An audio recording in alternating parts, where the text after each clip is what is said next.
हिंद, आप सभी का स्वागत है आपके अपने एबीसी कोचिंग यूट्यूब चैनल में। इस वीडियो में क्लास 9th सब्जेक्ट साइंस यानी विज्ञान के most important VBI objective question देखने वाले हैं, जो कि आपकी बोर्ड की परीक्षा के लिए काफ़ी महत्वपूर्ण है। इसको आप लोग अच्छे से तैयार कर लीजिएगा, क्योंकि इसी में से कई सारे क्वेश्चन आपकी बोर्ड की परीक्षा में पूछे जाएंगे। और बच्चों, आप सभी से रिक्वेस्ट है कि वीडियो को लाइक अपने सभी दोस्तों के साथ शेयर करेंगे। चैनल पर पहली बार आए हैं तो चैनल को सब्सक्राइब करने के साथ बेल आइकन को प्रेस जरूर कर लेना। तो चलिए बच्चों, क्वेश्चन की ओर चलते हैं। तो देखिए बच्चों, सबसे पहला प्रश्न दिया गया है कि त्वरण का एसआई मात्रक है। तो त्वरण का एसआई मात्रक क्या होता है?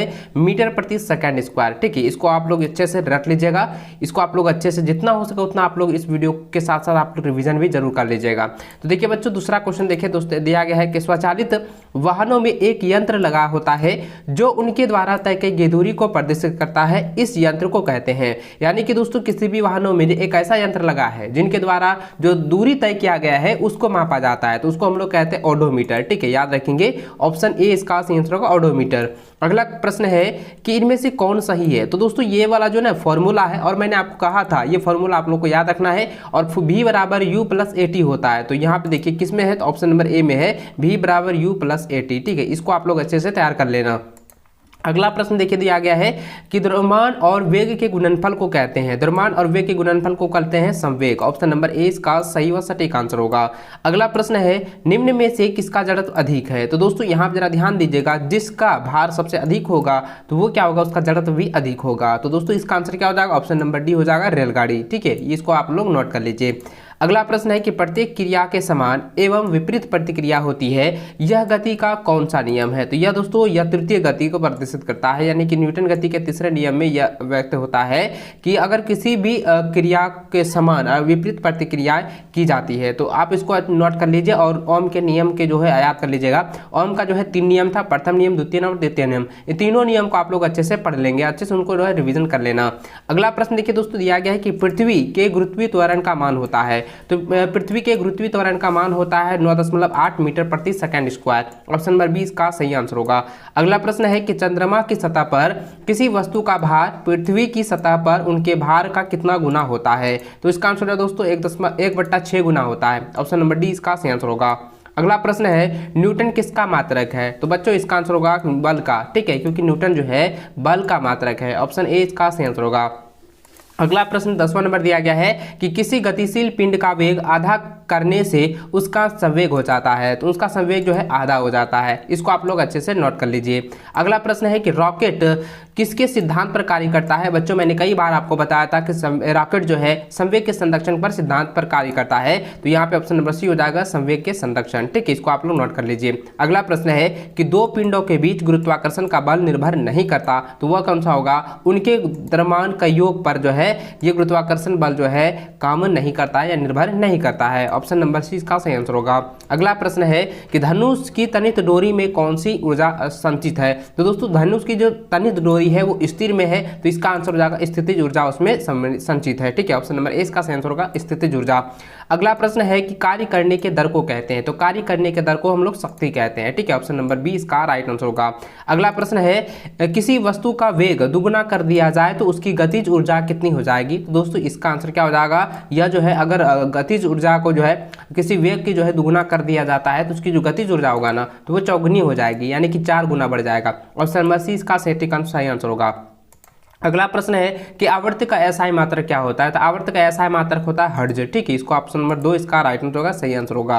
नोट कर लीजिए, इन सभी को आप लोगों को अच्छे से रिवीजन जरूर कर लेना है। और दोस्तों वीडियो को लाइक भी अपने दोस्तों के साथ शेयर भी करते रहेंगे। तो चलिए दोस्तों आगे बढ़ते हैं। अगला देखिए 17 नंबर दिया गया है, इनमें से तरंग वेग भी और तरंग दैर्घ्य लैम्डा तथा आवर्ती एन के बीच सही संबंध कौन सा है। तो सही संबंध आपको बताना दोस्तों, यहाँ पे क्या होता है, v बराबर एन लैम्डा। ठीक है, ऑप्शन नंबर ए इसका सही आंसर होगा। इसको आप लोग नोट कर लीजिए।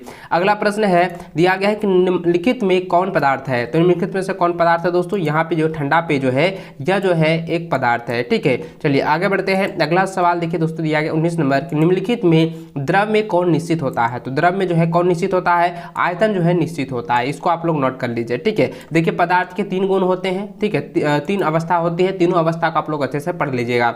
अगला सवाल देखिए दोस्तों, दिया गया है कि निम्नलिखित में कौन कपड़ा गर्मियों के समय अधिक आरामदेह होता है। तो दोस्तों आप लोगों को मैंने बताया था सूती कपड़ा जो है गर्मियों के समय में पहनना चाहिए और ये काफ़ी आरामदेह होता है। ठीक है, इसको आप लोगों को मैंने अच्छे से समझाया था और क्यों होता है ये भी मैंने आपको अच्छे से बताया हुआ है। अगला प्रश्न देखिए दिया गया है, निम्नलिखित में कौन तत्व है? तो दोस्तों यहाँ पे ऑक्सीजन जो है ये तत्व है। ठीक है, ऑप्शन नंबर 20 का सही आंसर होगा।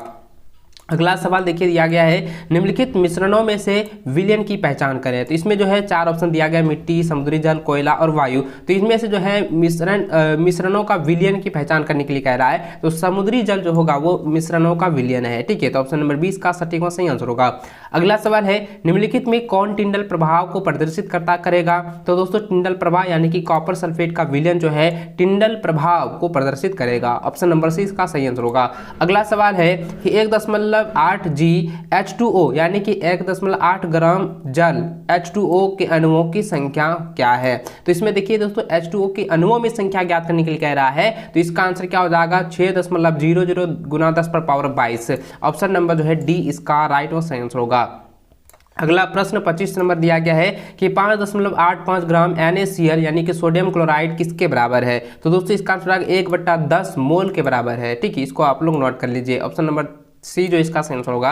अगला सवाल दिया गया है कि कौन सा तत्व युक्त परमाणु के रूप में पाया जाता है? तो बच्चों इसका आंसर होगा आर्गन। आर्गन क्या है कि परमाणु मुक्त के रूप में जो है पाया जाता है। ठीक है, ऑप्शन नंबर सी इसका सही आंसर होगा। अगला सवाल है कि 10 डिग्री सेल्सियस तापक्रम बराबर होता है। तो 10 डिग्री सेल्सियस क्या करेंगे, हम लोगों को पता है कि सेल्सियस बराबर होता है 273 केल्विन। तो अगर 10 को जोड़ दिया जाए कितना हो जाएगा? 273 और 10 को जोड़ेंगे 283 केल्विन। तो यहाँ पे ऑप्शन नंबर बी जो है इसका सही और सटीक आंसर होगा। अगला सवाल है, वह ताप जिस पर ठोस द्रव में परिवर्तित होता है कहलाता है। तो उसको हम लोग क्या कहते हैं? द्रवणांक कहते हैं। ऑप्शन नंबर ए इसका सही आंसर होगा। अगला सवाल है कि निम्नलिखित में कौन अशुद्ध पदार्थ है? तो दोस्तों वायु जो है अशुद्ध पदार्थ है, मैंने आपको बताया था, इसको एक्सप्लेन करके अच्छे से आपको समझाया भी था। चलिए आगे बढ़ते हैं। अगला सवाल दिया गया कि केनाल किरणें किसका किरण पुंज है? तो यह दोस्तों प्रोटॉन का किरण पुंज है। ऑप्शन नंबर ए इसका सही आंसर होगा। अगला सवाल है, किसी तत्व के परमाणु में 18 न्यूट्रॉन और 17 प्रोटॉन है, तत्व के परमाणु द्रव्यमान होगा। तो दोस्तों 17 और 18 को जोड़ दीजिए तो इसका परमाणु द्रव्यमान निकल जाएगा। तो 17 18 को जोड़ते हैं तो 35 आता है। तो ये ऑप्शन नंबर ए इसका आंसर होगा, 35 द्रव्यमान होगा। ठीक है, इसको आप लोग नोट कर लीजिए। अगला सवाल है कि सोडियम का सही इलेक्ट्रॉनिक विन्यास निम्न में से कौन सा होगा? तो दोस्तों सोडियम का सही इलेक्ट्रॉनिक विन्यास जो है ये जो है ऑप्शन नंबर डी हो जाएगा। इसको आप लोग नोट कर लीजिएगा, 281 हो जाएगा। ठीक है, इसको आप लोग नोट कर लीजिए, इसको अच्छे से आप लोग रिविजन जरूर कर लीजिएगा। चलिए आगे बढ़ते हैं। अगला सवाल दिया गया आत्महत्या का थैला कहलाता है। तो आत्महत्या का थैला किसको कहा जाता है? तो लाइसोसोम को कहा जाता है। ठीक है, ऑप्शन नंबर जो है बी इसका सही आंसर होगा, लाइसोसोम। अगला कोशिका है, क्वेश्चन दिया गया है कि कोशिका का पावर हाउस होता है। तो कोशिका का पावर हाउस क्या कहलाता है बच्चों? देखिए मैंने आपको कई बार बताया था कि कोशिका के पावर हाउस यानी कि जो है ऊर्जा ग्रह जो है, ऊर्जा गृह या ऊर्जा ग्रह जो है माइटोकॉन्ड्रिया को कहा जाता है। तो दोस्तों इसका आंसर क्या हो जाएगा? ऑप्शन नंबर ए हो जाएगा, माइटोकॉन्ड्रिया। ठीक है, इसको आप लोग नोट कर लीजिए। अगला प्रश्न दिया गया है कि ट्रैकिडस पाए जाते हैं। तो ट्रैकिडस जो है सभी जाइलम में पाए जाते हैं। ठीक है, ऑप्शन नंबर ए इसका आंसर होगा, जाइलम में। अगला प्रश्न है कि मृद तक की कोशिकाओं के बीच पाए जाते हैं। तो कोशिकाओं के बीच जो है अंतर कोशिकीय स्थान पाए जाते हैं। ऑप्शन ए इसका सही आंसर होगा। अगला सवाल है कि किस प्रकार के उत्तकों की क्रियाशीलता के कारण पौधों में वार्षिक वलय बनते हैं? तो इसका आंसर आएगा दृढ़ उत्तक। ऑप्शन नंबर जो है डी इसका राइट व सही आंसर होगा। अगला प्रश्न है कि पक्षियों और मेढकों के रक्त की प्रकृति होती है। तो सभी जो है शीत प्रकृति होती हैं। ऑप्शन नंबर डी इसका सही आंसर होगा। अगला सवाल है कि जंतु जगत का सबसे विकसित समूह है। तो दोस्तों जंतु जगत का सबसे विकसित समूह क्या हो जाएगा? स्तनधारी वर्ग। ठीक है, ऑप्शन नंबर जो है डी इसका सही आंसर होगा। अगला सवाल है कि निम्नलिखित में किस जंतु में विषैले उपांग पाए जाते हैं या उपांग पाए जाते हैं? तो दोस्तों आपको याद रखना होगा, ये कछुआ जो है, कछुआ में जो है विषैले उपांग जो है नहीं पाए जाते हैं। यहाँ पे सॉरी, यहाँ पे नहीं पाए जाने के लिए कह रहा था, तो यहाँ पे जो है कछुआ आंसर हो जाएगा। ऑप्शन नंबर सी इसका सटीक व सही आंसर होगा। अगला सवाल दिया गया कि निद्रा रोग उत्पन्न करता है। तो निद्रा रोग जो है वो ट्रिप्नोसोमा जो है ये उत्पन्न करता है। ऑप्शन ए इसका आंसर होगा। अगला सवाल है कि मलेरिया का रोग वाहक है। तो मलेरिया का रोग वाहक क्या है बच्चों? मच्छर। आप लोगों को तो ऑलरेडी पता है, इसलिए काफी इजी क्वेश्चन है। ऑप्शन नंबर 20 का आंसर होगा मच्छर। अगला प्रश्न दिया गया कि ओजोन गैस पाई जाती है। ओजोन गैस जो है कहाँ पाई जाती है? समताप मंडल में। ठीक है, इसको आप लोग नोट कर लीजिए। ऑप्शन सी इसका आंसर होगा। अगला सवाल है कि अतिचारण का संबंध है। तो अतिचारण का जो है संबंध किससे है? मृदा अपरदन से संबंध है। Option number C sorry, option number A इसका सटीक व सही आंसर होगा। अगला सवाल है कि पौधों द्वारा संश्लेषित पदार्थ कहलाते हैं, तो पौधों द्वारा संश्लेषित पदार्थ जो है जैव रसायन कहलाते हैं। ठीक है, ऑप्शन नंबर जो है ए इसका सही व सटीक आंसर होगा। अगला सवाल है कि एक सूक्ष्म पोषक तत्व है, तो क्या हो जाएगा जस्ता। जस्ता क्या है, एक सूक्ष्म पोषक तत्व है, ऑप्शन ए इसका राइट आंसर होगा। अगला सवाल है कि एक संश्लेषित उर्वरक है, तो दोस्तों क्या हो जाएगा, ये यूरिया जो है एक संश्लेषित उर्वरक है, ऑप्शन सी इसका राइट आंसर होगा। अगला है जंतु जगत का सबसे अधिक विकसित समूह है, तो दोस्तों क्या जाएगा मत्स्य वर्ग जो है सबसे विकसित जो है समूह में से एक है, ऑप्शन सी इसका सही आंसर होगा। अगला सवाल है कि निम्नलिखित या निम्नांकित में से किस जंतु में विषैले उपमांग नहीं पाए जाते हैं, तो देखिए अभी तुरंत मैंने आपको बताया था, तो इसका आंसर क्या हो जाएगा कछुआ। ये रिपीट क्वेश्चन यहाँ पे कर दिया गया है, ऑप्शन सी इसका सही आंसर होगा कछुआ। ठीक है, अगला है इनमें कौन पुष्पी पौधे हैं, तो दोस्तों यहाँ पे क्या हो जाएगा, देखिए एंजियोस्पर्म, एंजियोस्पर्म जो है यह क्या है पुष्पीय पौधे हैं। तो दोस्तों इस वीडियो में मैंने जितने क्वेश्चन बताए हैं वे सभी क्वेश्चन आपकी बोर्ड एग्जाम के लिए काफी इंपॉर्टेंट है, इसको आप एग्जाम से पहले अच्छे से रिवीजन जरूर कर लीजिएगा। चलो दोस्तों इस वीडियो को लाइक अपने सभी दोस्तों के साथ शेयर करें, चैनल पर नए चैनल को सब्सक्राइब कर लेना। ठीक है, मिलता है नेक्स्ट वीडियो, तब तक जय हिंद, वंदे मातरम।